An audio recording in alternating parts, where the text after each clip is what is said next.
No one will care about you more than you do. How to deal with people telling you who you are. I grew up in a very abusive household. I grew up in Russia, was born in USSR technically. And I grew up around people that constantly told me things about myself before, like, I think from birth, before I even had a chance to sort of develop and understand who I was and express myself. It was like the game was already rigged because someone else was telling me who I was. I was lazy, I was slow, I was a bit stupid, I was like this, like that. It doesn't, I think the labels don't even matter because I think it provides a path for every other single thing to kind of be added on top of that. And it created a path for me to constantly take in and internalize what other people said about me. That path was laid out basically from birth, and that's a really hard thing to grow out of, or the habit, or the I don't know, I guess gain the ability to self-determine, to gain a understanding of who I am before somebody else puts their opinion, projection, beliefs onto me. It's hard to grow up in this way, but I want to maybe share how I am slowly coming out of it, because it is immensely difficult to grow up like that, and just to get out of it, because you continue to hear everything and internalize everything that people say about you. I grew up thinking I was a really bad person, and I'm not talking about like a sort of like, you know, the kind of superficial bad, you know, that I was like, because I was also told some superficial things, that I was too angry, that I was too stubborn, that I was too, you know, too emotional, that I was too, like, so many things, you know, that I was too not too quick, but too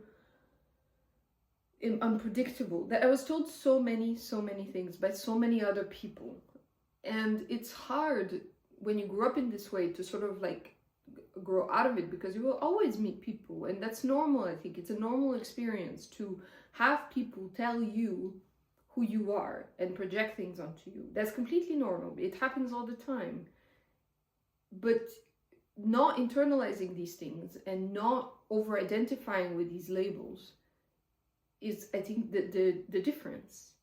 Is not hearing this as gospel, is hearing it as potential information, but not really internalize it too far, you know, or at all, you know. Understand that people will have experiences that will bump against your own self-beliefs, and that's completely normal. There's no, in confronting ourselves to others, which is living, you know, we do go through these things where people will inevitably misrepresent us, misunderstand us, misidentify us, project things onto us. That's completely normal. But, and I forgot my train of thought, but how to maybe not go there. Is like the labels that I have been used, some of them were quite superficial, but a lot of them made me believe that I was a truly bad person. To the point that I remember one time driving in a car, that must have been like 12 years ago now. And I remember crying, and I don't remember why, just like, because I felt so bad about myself. Every little thing that was like told, like that someone else would tell me, felt like a huge life-changing, life-altering, personality-crushing mistake, you know, that it was like something that I couldn't deal with, and that felt so crushing to me. Every little mistake felt soul-destroying. And I remember crying in the car, driving, and feeling so bad about myself, and thinking, but come on, I can't be the worst person on this planet, because that's how I felt. And my rationale was, I can't be the worst person on this planet because objectively there are murders and rapists and people that are really horrible. And I'm not these things. So how come I feel so bad? And that, I think that episode kind of tells you a little bit about where I was in my head, is that I truly felt like the most horrific person. And when you go through life like that, you spend your life, first of all, apologizing and feeling bad about yourself. But every little thing becomes like a part of you. You spend your life, I spent my life trying to prove to others that I wasn't as bad. Also makes you sort of narcissistic in the sense that every little criticism, which might be in the situation fair, took such huge proportions that everything that was said to me also took huge proportion. But it all stemmed from the way I grew up, and from the way I was going to say from the way I saw myself, but I think it's from the way I had been told about myself before I had even a chance to sort of develop myself.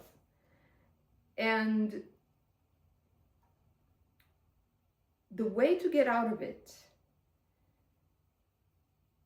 is to develop a sense of self.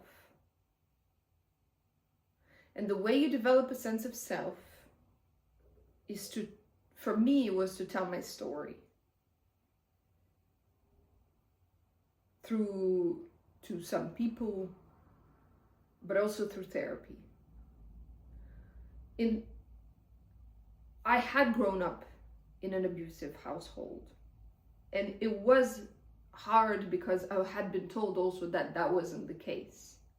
And in me finally accepting, I think it's like part of it was like accepting reality for what it was, like understanding and accepting what had happened for me to be able to move forward.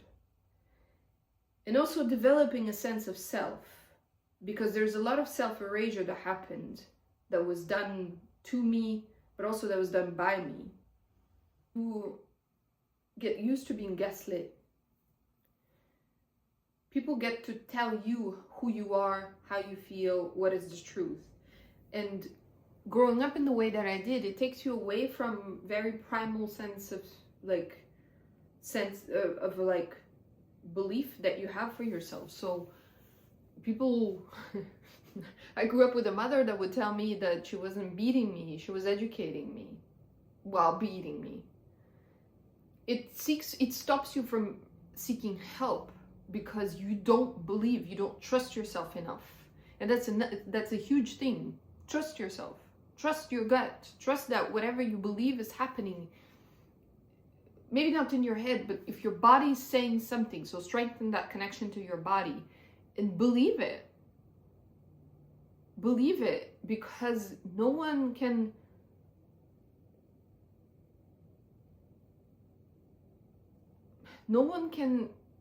tell you things about yourself.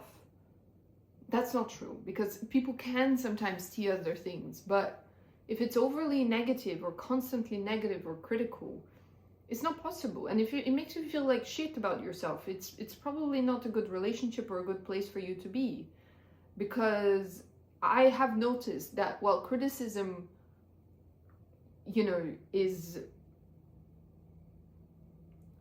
can be beneficial, it can't be constant. So if you constantly feel like shit in a relationship, it's probably a good tell that that's not the right relationship, or that's not the right place for you. If you just are not able to be yourself, So growing up in the way that I did opens you up to gaslighting. And it can be hard to trust yourself when, you don't. But I have found a lot of anchoring in my body. And I have found that my body doesn't lie. My mind can lie. My mind can make up stories, can make up like stuff that isn't true. But my body doesn't lie. I think it's obvious that I grew up in a very shame-filled way. And that's sort of also, it's very corrosive and toxic, and it prevents the healthy development of self. I don't fully know what is a healthy self-image and self-belief and self-trust and self-esteem. I can see now probably glimpses of it, but for a long time, I don't even, you don't even know what you're looking for because you've never been there, you know? You see other people seemingly existing in quite free ways and you envy them, but there's a lot of also misunderstanding, first of all from yourself and from others, and so you kind of go through life meeting people that will sort of also confirm everything that you are afraid is true, you know? You will engage, it's a very horrible toxic cycle because you will tend to also engage with people who will reinforce these patterns. So you will meet through life, through work, through everything, people that will sort of make you believe that all these things about yourself are true. And you also engage in these behaviors yourself, which will, like, it's a self-sabotage kind of thing, and it's a constant confirmation sort of your worst fears that you are. For me, it was that I was lazy and that I was stupid. So you kind of will inevitably bump yourself against all these things which will, you know, show you that that is your worst fear is true. And so it's both. You both engage in it in that way that sort of like, you know, self-sabotages you, and you also will tend to meet people who will make you believe these things, you know? And so it's a really hard cycle to get out of. Again, I got out of it through therapy and through someone who believed in me, and that really helped, and someone who loved me and met me where I was and truly raised my self-esteem, and I was able to slowly get a bit of a healthier self-image, or at least start to be, I think, interested in it. Yeah, therapy becomes, not only are you able to tell your story in a safe environment if it's a good therapist, you're also able to unpack it and sort of heal from it or move on from it. I don't really like the word heal anymore. I used to kind of use it a lot, and now I think is just be able to move through it, because it's not really that you're healing from it, is that for the first time you're actually able to go through it. I think what happens when you're like a victim of severe abuse and neglect, particularly in childhood, is that you kind of get stuck in it.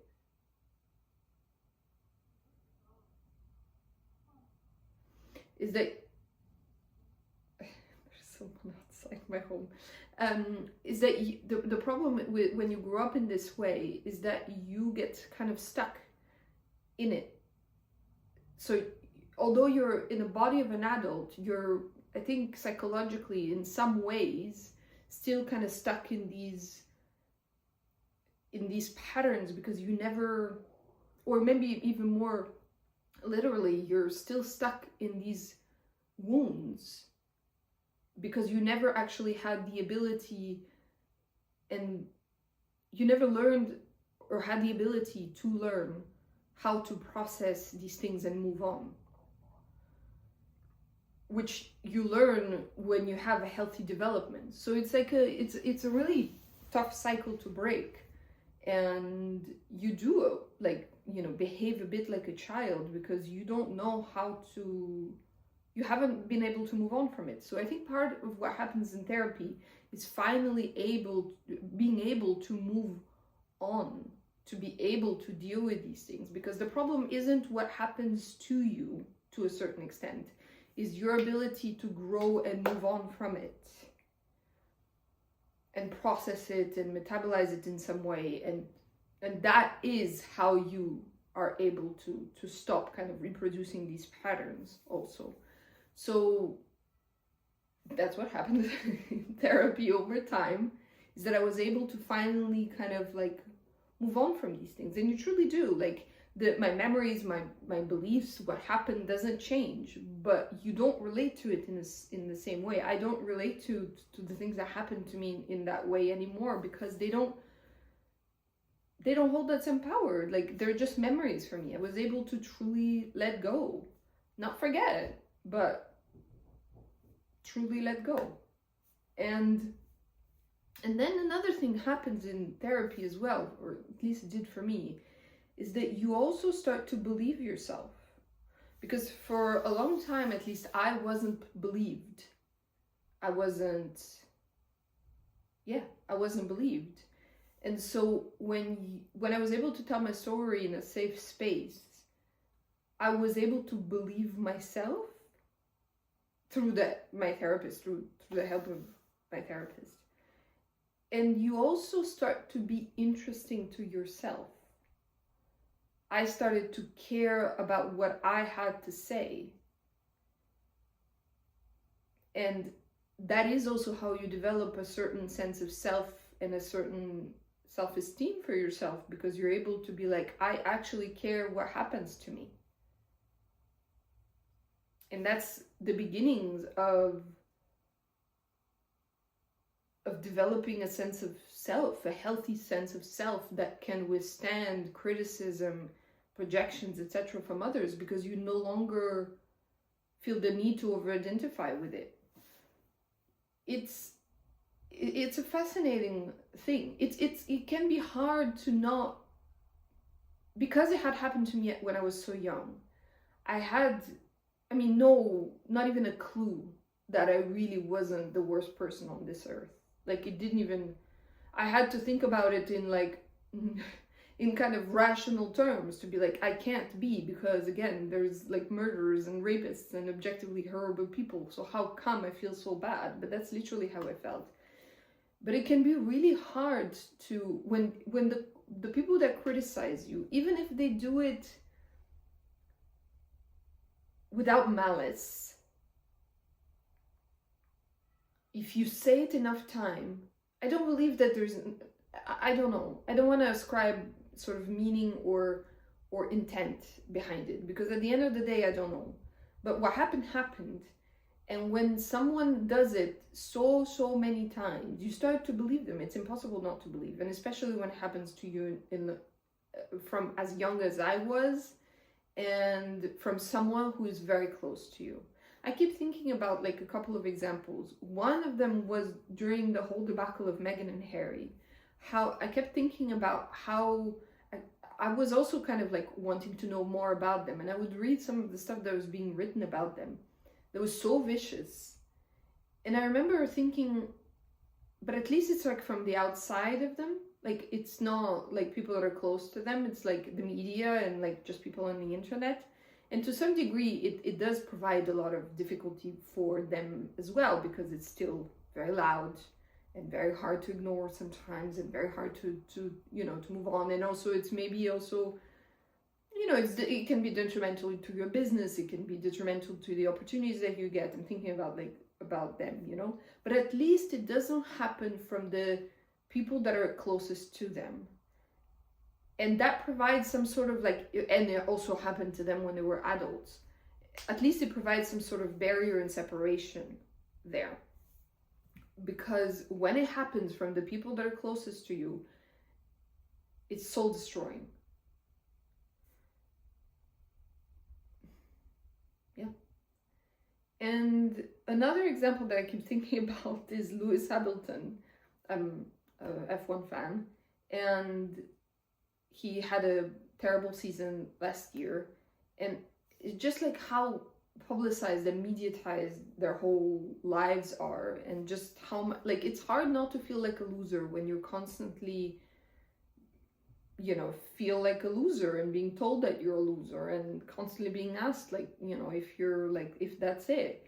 It's hard that even as a 7-time world champion, you are, and he said it himself that for a second he forgot who he was, because that noise can really be hard, even if you're 40, even if you're all your achievements, even if it's hard when the external things are happening.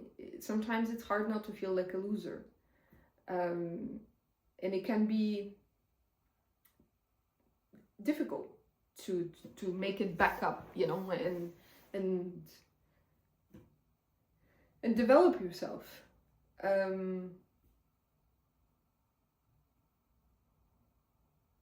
But I guess maybe my final thoughts are that telling your story, however that is helpful.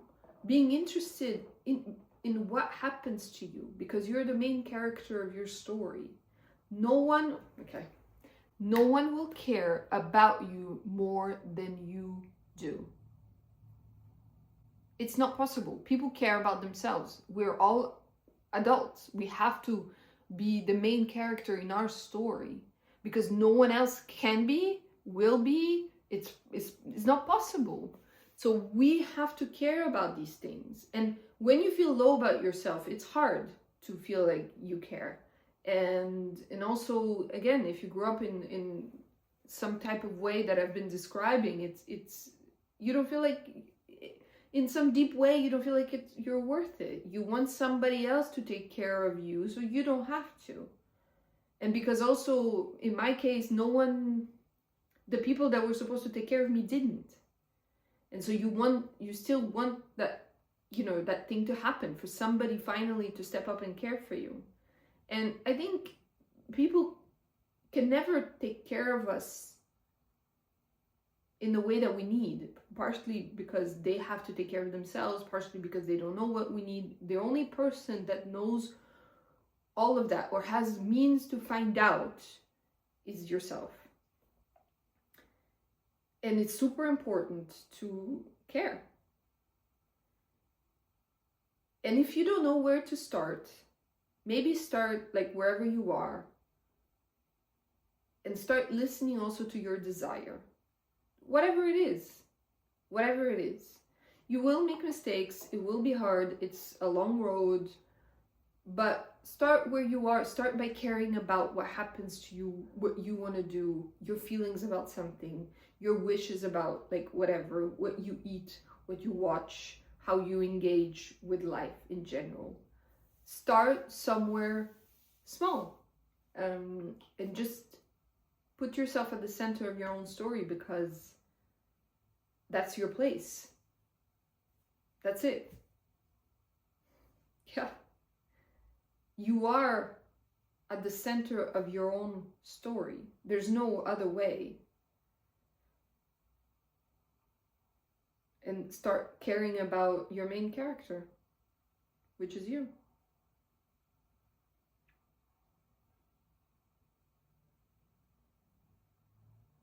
Others can help us carry the load, but they can never, ever replace us, because they have to take care of themselves. So that's it. Start caring about what happens to you. I find it difficult sometimes to give these like advice, because even though I've gone through it, large parts of it, I don't know if I'll be able to hear when I was, in recovery. But I think I'm really trying to do my best to convey all the lessons that I've learned, because and to kind of make these videos somewhat in the aftermath of like the biggest probably upheaval, or the biggest changes in my life, but also somewhat still in the middle of it, because I still struggle with being, misrepresented or misunderstood, or having stuff projected onto me. It happens all the time, and it's very hard, and I have to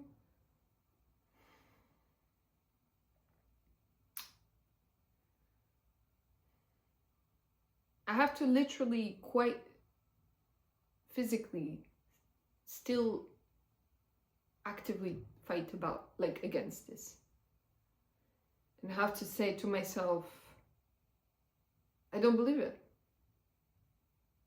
And also let other people have their own opinions, because they're entitled and allowed to them. And so am I.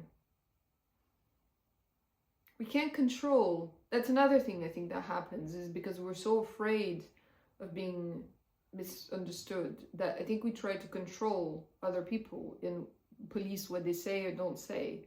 But when you develop a sense of self, you stop needing it. because you no longer need to control what other people do and say. And what I mean by control is like, how can you say these things about me? That's not nice. You start to be like, you can say whatever you want. It doesn't make it true.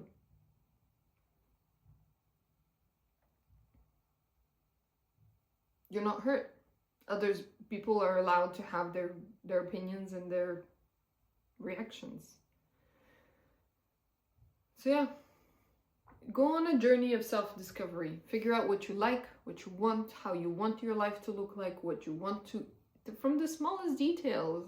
What kind of cup do you want to drink your coffee out in the morning?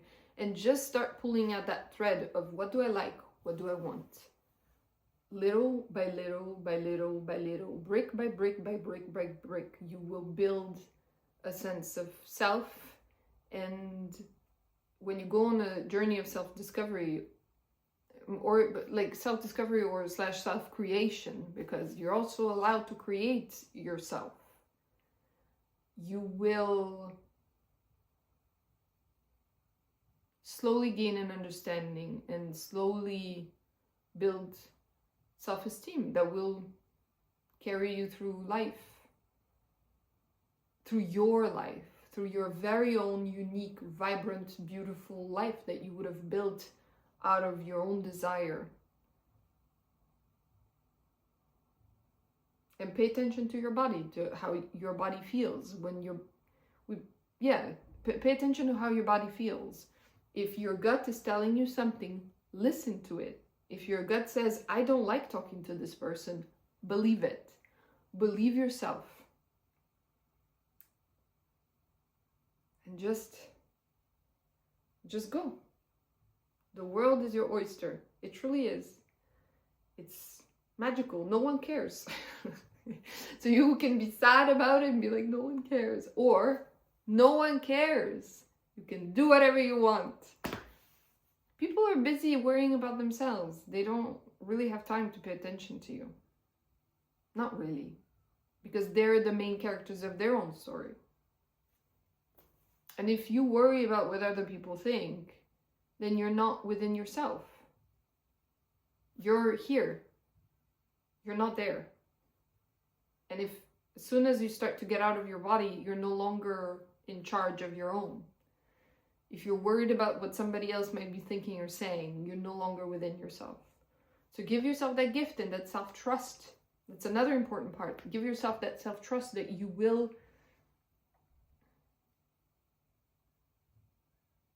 how can I phrase this? That you will give yourself self-trust. That's a very important part. Trust yourself. To know, to deal, to create, to believe, to change. And if need be, you can isolate yourself from the people that are most activating to you. That are the ones that most immediately threaten your sense of self. I had to stop talking to my mom. I had to stop talking for a while also to my stepfather. That's completely normal. I talk to both of them now. But it did take some stepping back for me to be able to step forward in a new way. So don't despair. Things happen. It's not forever. Sometimes we like build these things up in our head because we're like, that's it. It's never gonna happen. It may, but it might not. And the only way to find out is to step in fully with 2 feet, and find out what happens. So don't fret. You got this. I got this. You got this. We can do it. We can really, really, really do it. And build a different reality for ourselves. I'm starting to see glimpses of that in my life, and it's wonderful. It's encouraging. You're like, wow, I don't have to care about that. I don't have to care. I don't have to care about what you say.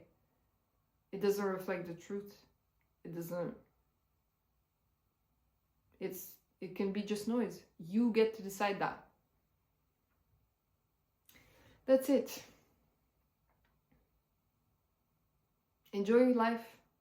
Create your own. Bye.